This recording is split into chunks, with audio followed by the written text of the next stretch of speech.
Good morning. Let's get straight to markets. Take a look at the impact for the indices. Factual. Succinct.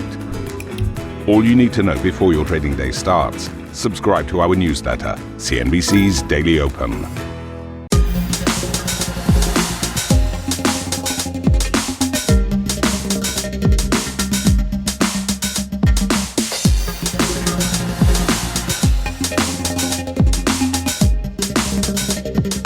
Beyond the Valley. Hello and welcome to Beyond the Valley, the podcast that explores the world of tech. I'm Tom Chitty and with me is CNBC senior tech correspondent Arjun Kharpal. Have you ever wanted a smartphone that can wrap around your wrist? Or one that you can control with your eyes, perhaps? What about a laptop with a see-through screen? Well, this cutting-edge consumer tech and much more was on show at Mobile World Congress this week, and our man in Barcelona got to get his hands on it all. But despite all the new gadgetry, it was artificial intelligence that grabbed the headlines in Spain, and more specifically, AI phones. Beyond the Valley. You'll be pleased to hear that you've had a lot of compliments in the office for your suit choices for this week. Have I? Do you know what? I don't want to toot my own trumpet, but I am going to anyway. So I've had a lot of compliments on the ground, and I've bought two coloured suits with me: the sort of green one with the white pinstripes, and the orange. And you know, I've alternated them and switched up whether I wear them with a shirt and tie or whether I wear them roll neck. And it's the orange one that's leading at the end of my MWC here, just by a smidge. Well, I think there's an element of peacocking there. You know, that orange one just sort of stands out, and people can spot you from a mile away, I bet. I think so, yeah. Sort of CNBC colours as well, isn't it? It is. Well, you're on brand, yeah, always on brand. On brand. Tell us, the listeners, where they're hearing you from. Yeah, I was just going to say, sorry if you hear, I don't know, cars, birds or anything. I'm actually on the rooftop of a hotel because I thought, I'm in Barcelona. So, I want to show the viewers who obviously tune in, you can't really see anything. But when you go on our socials and you see these wonderful minute clips we put up, you're going to see the beauty of Barcelona. Look, I'm just looking behind me now, if you're watching this on social. And it is absolutely stunning behind me. The old buildings of Barcelona in the background. I can see bits of the sea. It is absolutely wonderful. It's one of my favourite cities in Europe. Yeah, and you're dripped in a golden hue. It's golden hour in Barcelona. You're just looking fantastic. You're looking healthy. I forgot my sunglasses, Tom, because, we're in the UK all the time. When do we even need them? And so, I came here thinking, it's going to, more of the same. But no, I'm here in the sun. It's beautiful. So Mobile World Congress, for anyone that doesn't know, what is Mobile World Congress? That is a good question. Sometimes I don't think it knows what it is. It's the world's largest mobile trade show. And I think sort of back in the day, it was very telecommunications focused. Companies that our audience probably know, like Nokia and Ericsson and these kind of companies that build or help to build the infrastructure that our mobile networks run on. And then obviously the explosions of smartphones happened, and it was all about all of those devices, and it's turned into a bit of a consumer show. There's in the past been lots of cars here as everything becomes connected to the internet. So it's sort of all encompassing, but it very much still is heavily focused on the mobile industry. It's our telecommunications network, but it's also these days the devices, everything that is connected to the internet. Well, there you go. From someone who's been to Mobile World Congress a few times, I feel like in the last few years, it's been a little quieter, slightly less fanfare than previous years. But I feel like this year was a return to form. Is that fair? Very fair. Yeah. You're absolutely right. There was a moment. So it used to be MWC, typically the place where Samsung used to have its big launch every single year, its flagship phone. And sort of Samsung went away and started doing its own thing. And then Huawei really took over the reins in its heyday. And then, US sanctions, as we've spoken about on many other podcasts through this series, is got hurt and it started to move away. And so there was a big gap there that really the other device makers couldn't fill, couldn't create that same buzz. But actually this year it's very different. There's some very cool innovations on show, which we're going to chat about. And it's more than just smartphones. There's lots of other things in between. And there were some fantastic interviews we did throughout the week as well. I interviewed one of my biggest... the biggest star possibly in my repertoire was Fernando Alonso. He was there with McLaren, and when he used to drive for McLaren, the Formula One driver, if you didn't know. And the King of Spain had been there the day before, and Fernando arguably had bigger crowds following him than the King of Spain. And I had to walk with him through the Fira, which is the venue which hosts Mobile World Congress.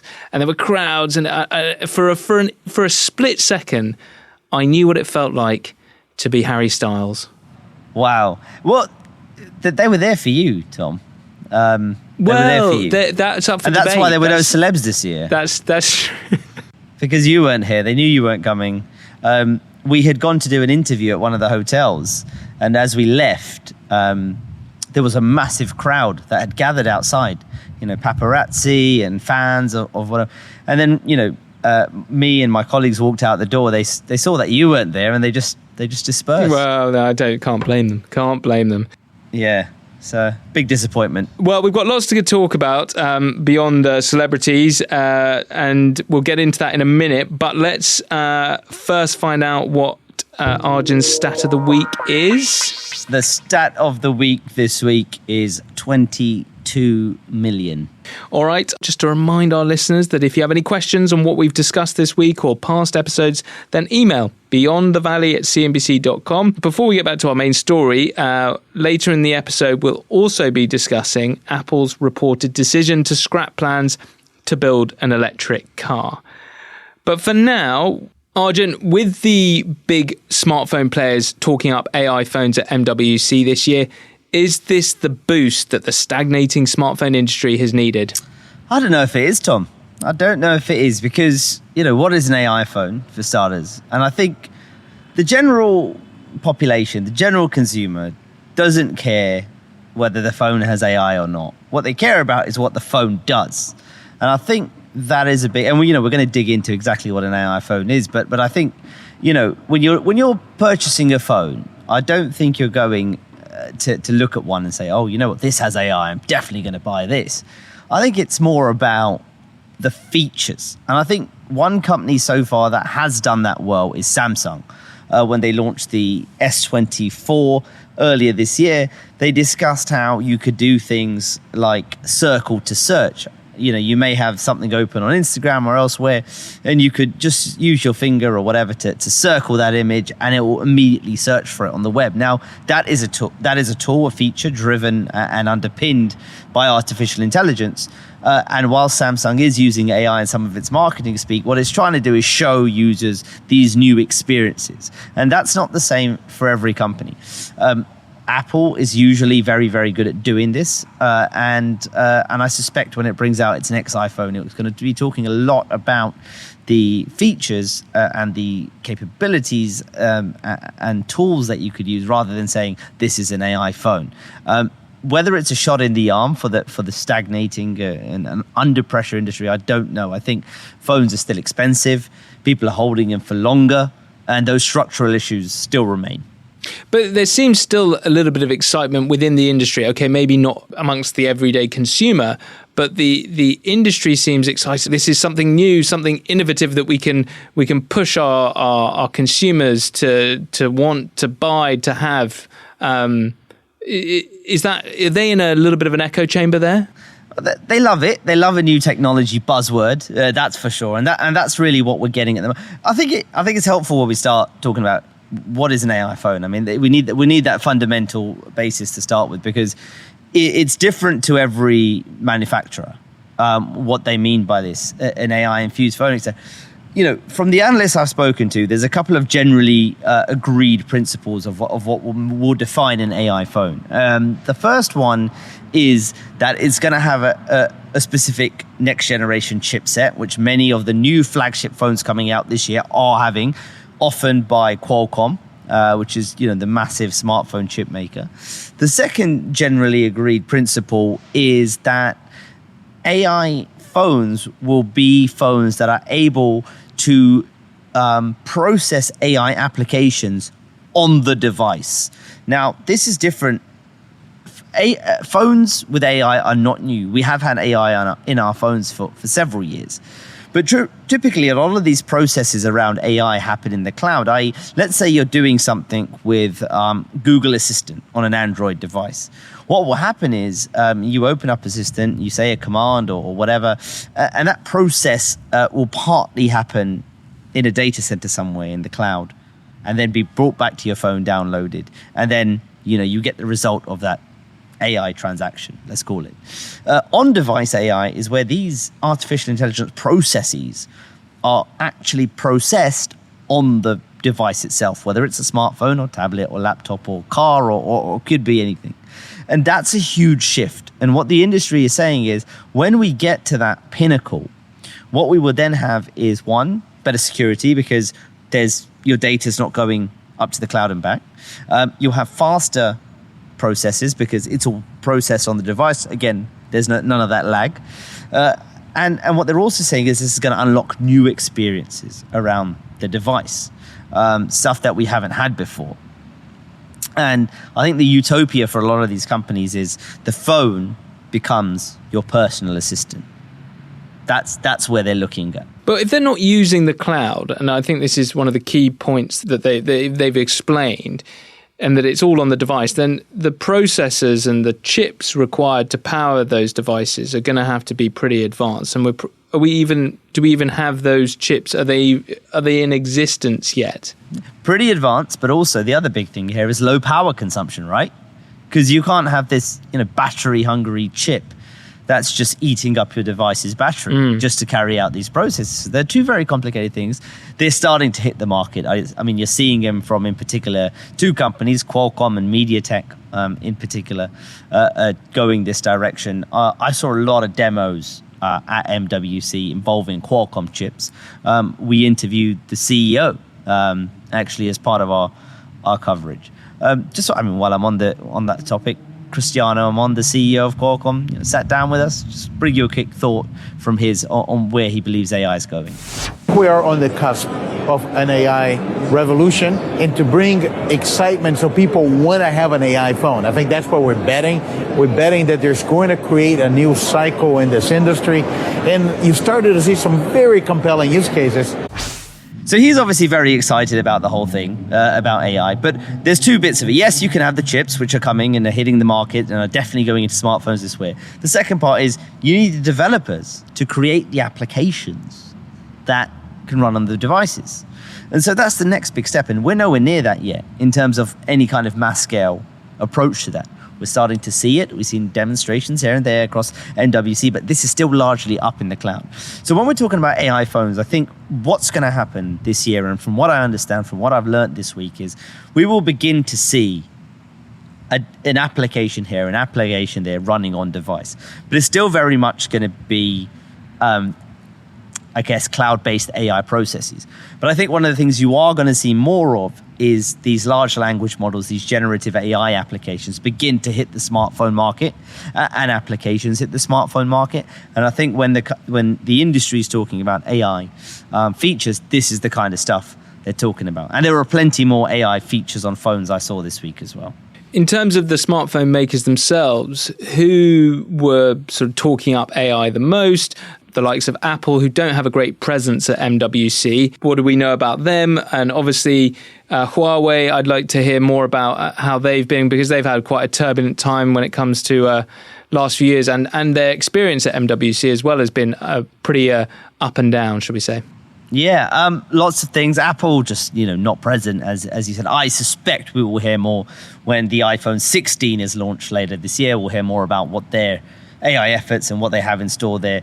Samsung, big on the AI front, massive on the AI front. They were doing lots of marketing around that. Honor, the company that was spun off from Huawei, they were doing a lot of talk. Actually, they had a really interesting demo And, if you look at our social channels, Tom, you'd have seen this already. But if our listeners watch our social channels, you see this demonstration they gave with their new smartphone, the Magic 6 Pro.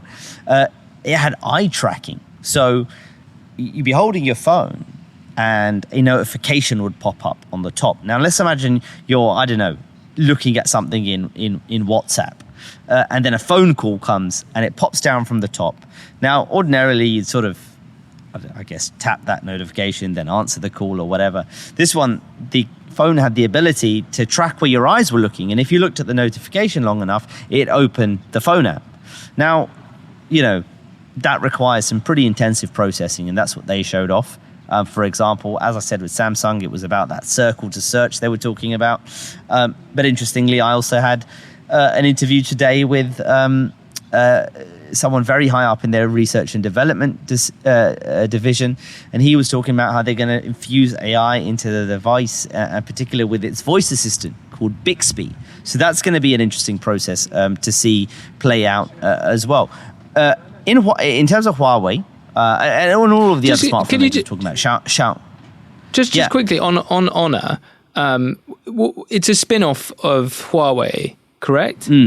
Yeah. Is it just a clean break from the Huawei name that has sort of been tainted in recent times? Its reputation, at least in America. Yeah.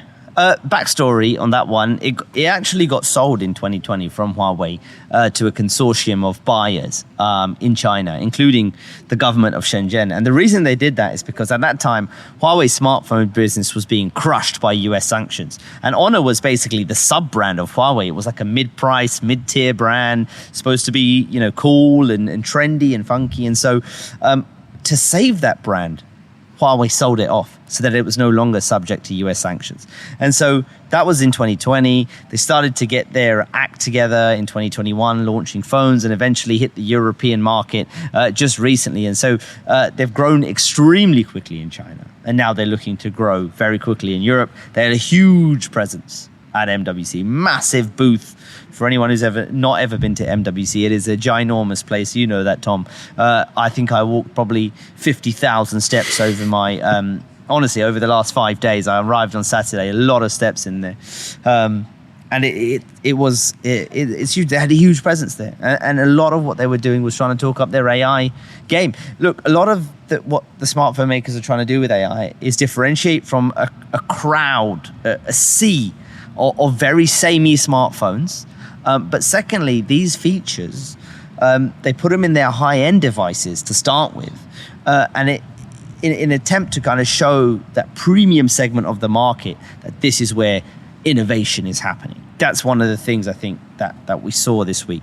Huawei, interesting. They had a ginormous village, I want to call it. Back like they used to have, like 3 years ago, they had like a vast village that was sort of totally like almost their own hall. Was that what they were, replicating?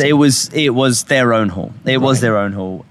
But look, they used to go big on the consumer front. They used to talk about their smartwatches and their phones and everything like that. Now, this year was fascinating. Remember, Huawei is not just a phone company. They were one of the world's biggest telecommunications, networking, equipment companies, and they have all sorts of parts of their portfolio. And at MWC, they used to talk up big time the consumer tech. But given the state of the US sanctions on the company, that has gone down a bit. However, obviously this year is interesting, and last year too, we spoke about it on another episode about their phone, the Mate 60 in China, and how it had a very advanced chip with 5G connectivity. I had a briefing with the consumer team, which involved their press team and others. I sat there for about 40 minutes, listening to their presentation about what they were doing and the smartwatch strategy and the fashionable phone strategy and various other tenets.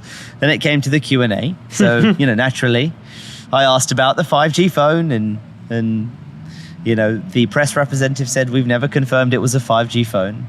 And I said, yes, well, the report suggests, and are alleging that it was a 5G phone. There was a bit of a dance. But anyways, I never got to the bottom of whether Huawei is going to confirm or not that it's a 5G phone. But one thing they did say is they're still very committed to the smartphone market. they want to continue. So what that looks like now going forward in 2024, and in particular in international markets, where their market share has been eviscerated, really. That's going to be fascinating. What's the comeback story, if there is one? But, a different story for Huawei, less, let's say, vocal about the consumer side, certainly very vocal about other things. And we've got to do an episode on this, actually, Tom. But 5.5G or 5G advanced, I'm going to leave that hanging there because this is a whole other thing. 5.5G, mate. That's where we're at. Karen Cho, one of the anchors of Squawk Box, was here this week doing some phenomenal work, great interviews, and she spoke to all the big telcos, all the big CEOs of the telco companies, all the big CEOs of the networking equipment makers, Nokia, Ericsson. And a few years ago, when you were here, Tom, all anyone could talk about is how 5G was going to, change the world. It hasn't done that. The telcos have invested billions and billions of dollars in 5G, and they're not seeing the return on their investment. And now they're wondering, was it all worth it?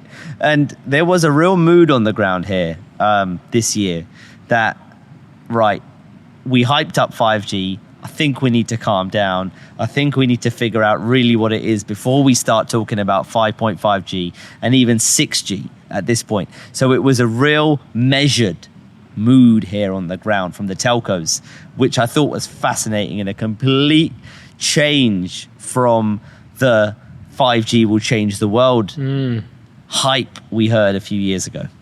Okay, so let's wrap up your sort of week when we talk about AI and the kind of discussions you've had and the interviews you've conducted.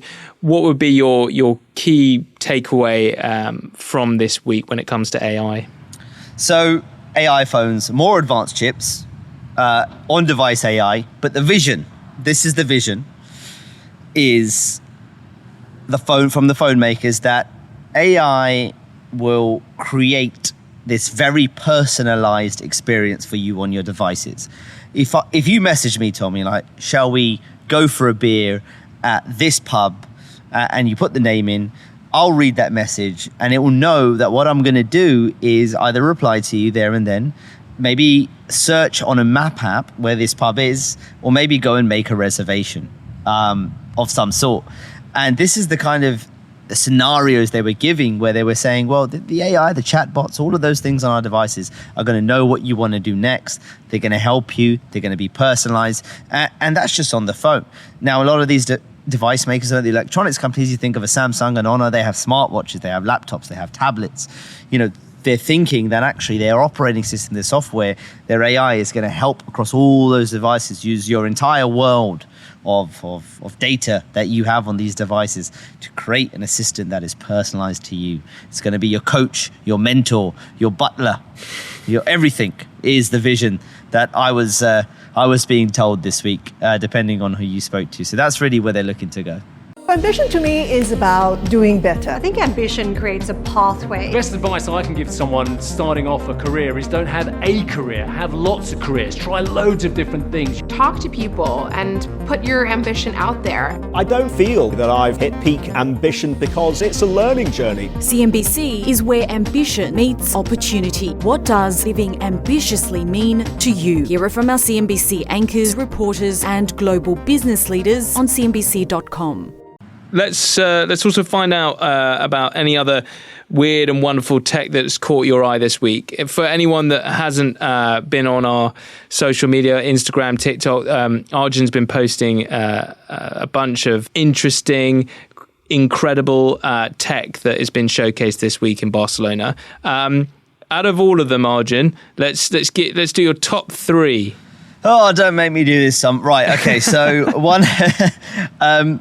Here's what, and imagine that it was only on the final day here at MWC of my day anyway, I came across this device called an AI, I'm sorry to bring it back to AI, but unfortunately I have to, an AI pin.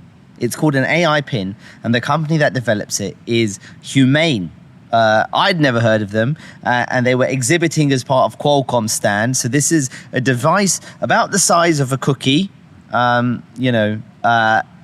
if it was a square-shaped cookie. It looked like the face of an old or like an Apple Watch. That was the sort of size of it.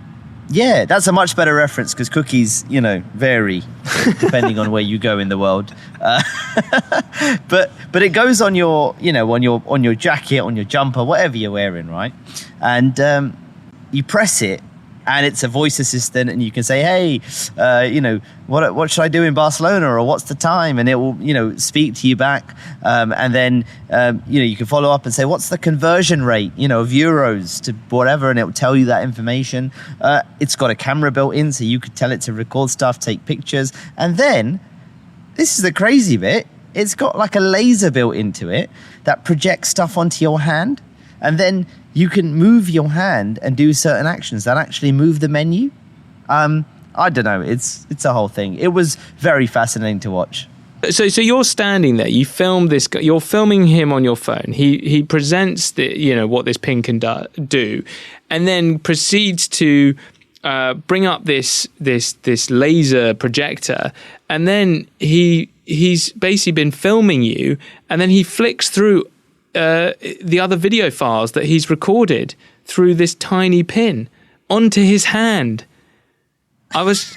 What did you think, Tom? What did you think? Honestly, because I was there and I thought, wow, this is crazy. No, I think it was I was completely gobsmacked, even though I'm watching it on a video. I wasn't there to witness it in person, but it was just incredible. Such small. Would you wear one? I'm more likely to wear that than a VR headset or an AR or mixed reality headset. Can I sort of fudge and cheat a little bit on this section? Because you said top 3. Yeah. So that was like AI pin is like up there, right? No particular order. But my second one, I'm going to do a category. Funky displays. Yeah, okay? you can cheat. Yeah, right. That's fine. So AI pin, fantastic. Very cool tech. Interesting to see where it goes, right? Funky displays, right? So we all know about the foldable phone, yeah? And we know about, the foldable one like a book, the one that opens up like a sort of vertically. But there were some funky displays on. So the first was a phone from Motorola, a concept device, mind you, may not ever come to market, that could bend in multiple ways and wrap around your wrist. So that was one that was really fascinating. And the person doing the demo showed how it could generate a background based on your outfit. Basically, if you take a picture of your outfit, it'll generate a background. So you can match your stylish wrist phone to your outfit, which is I'm not sure I want to wear a phone on my wrist, I'll be honest with you. Is that something you're into? No, would you definitely wear the watch? Not something practical. It didn't seem practical to me. No. We're doing a podcast and we're just saying, go see the video, but they are great. They are, like, whoever's listening, please go and see the videos. Yeah, they're all online. We're definitely not going to do it justice. No, I've been furiously, sending stuff to you, Tom, and our social team who've been wonderful and popped it online, and it's been fantastic. But please go and see the video. Okay, so displays. So the thing. The other one that I liked, that goes on your wrist. So the one that goes on the wrist, but the other one I really liked was the sort of slide one that sort of stretched out. Yeah, that was cool. Again, that looks like something that people would actually use and find useful. Yeah, so it was a regular size smartphone. You press a button and the screen expands. It rolls out like a scroll, almost like there's a scroll at the back, like like a paper scroll. How you would pull that, just to sort of try and like explain how that's being sort of stretched and then sort of collapsed again. But it seemed pretty seamless. That was what was incredible about it. Useful, I think. Yeah, I'd take that. Yeah. You may not need a tablet as well as a smartphone, so you could just have that. And the final one, the see-through laptop screen from Lenovo, which is completely transparent, which I know caused a bit of a stir, didn't it, on our social channels? People loved seeing it, and were wondering, well, then people are going to know what I'm looking at on my laptop screen. So, look. Another fascinating product. That's the last thing anyone wants is a see-through. I know. But a fascinating piece of tech nonetheless. So that's my display category. Okay. That's broadly number 2. Number 3, Tom, rings. Wait, so is this your number 1 or is this your number 3? This is 3, rings. So your number 1 was the pin.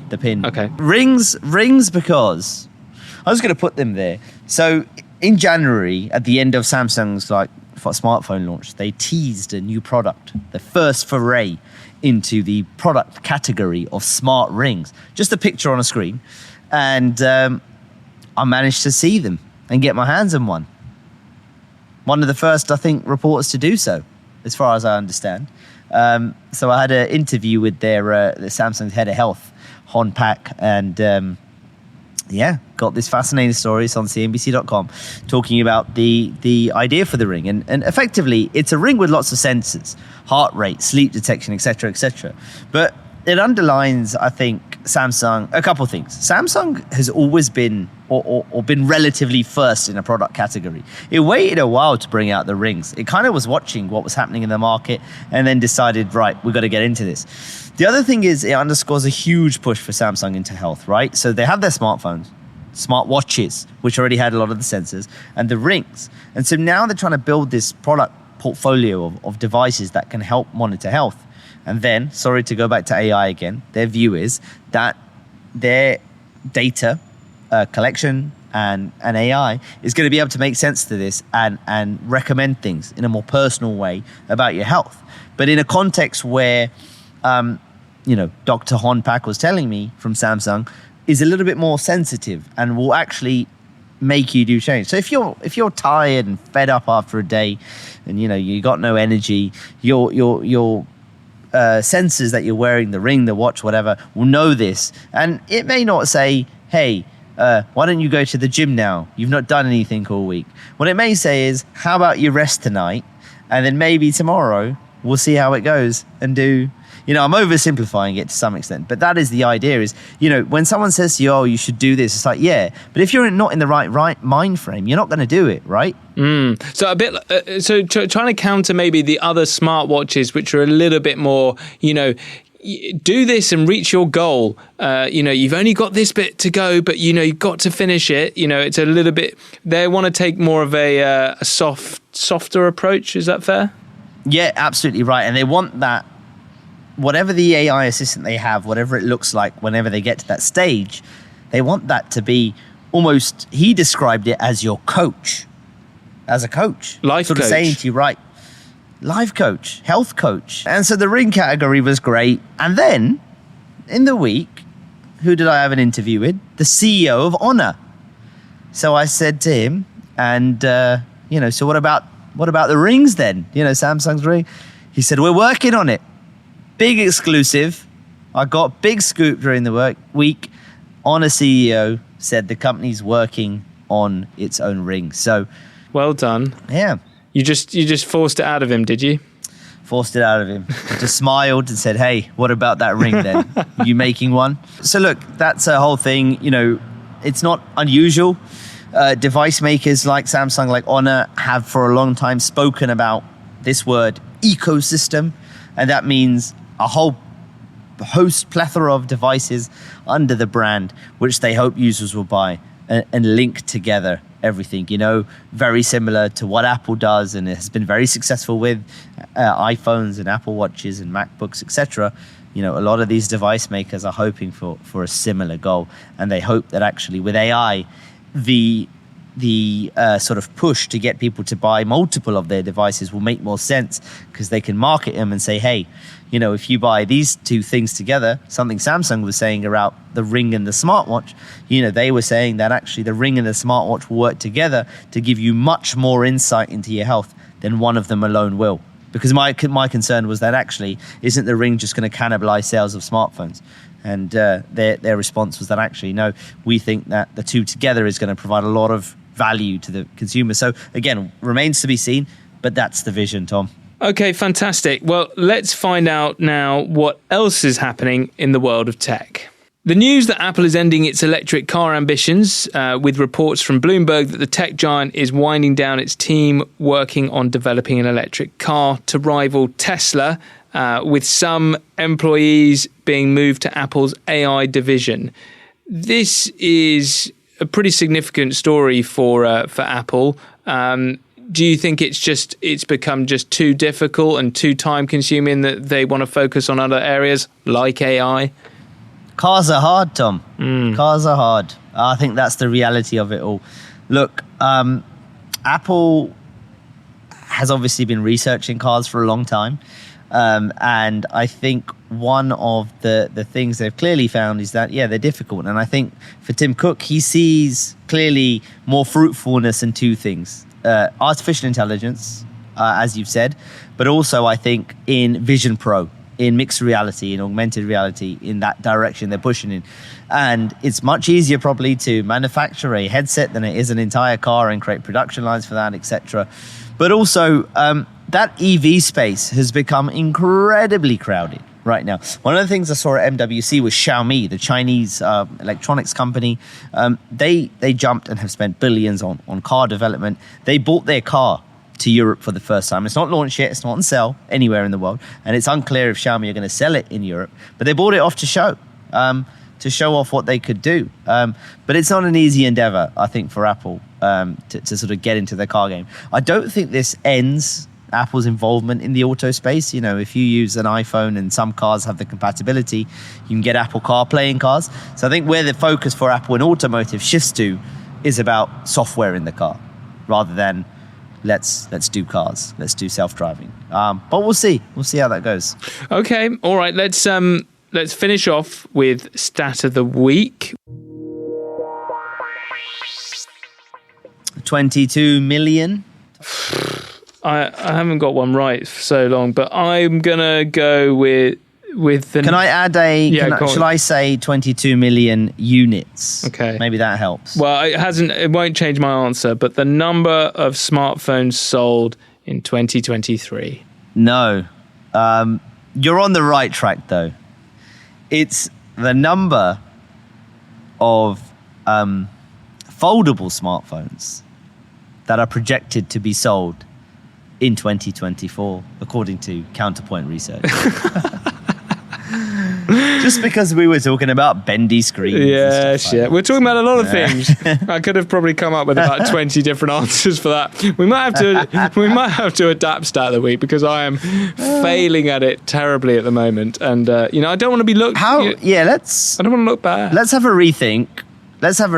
Like listeners, viewers, get involved. I think. Let us know if we should change stat of the week to help Tom out. I'm all for that. So yes, if you would like to tell us how we could improve stat of the week, please email us at beyondthevalley@cnbc.com. Arjun, I know you're off to Munich tomorrow, so safe travels, and we will see you next week. Yeah, take care, Tom. All right, thank you, Arjun. Thanks, Tom. We'll be back next week for another episode of Beyond the Valley. Goodbye.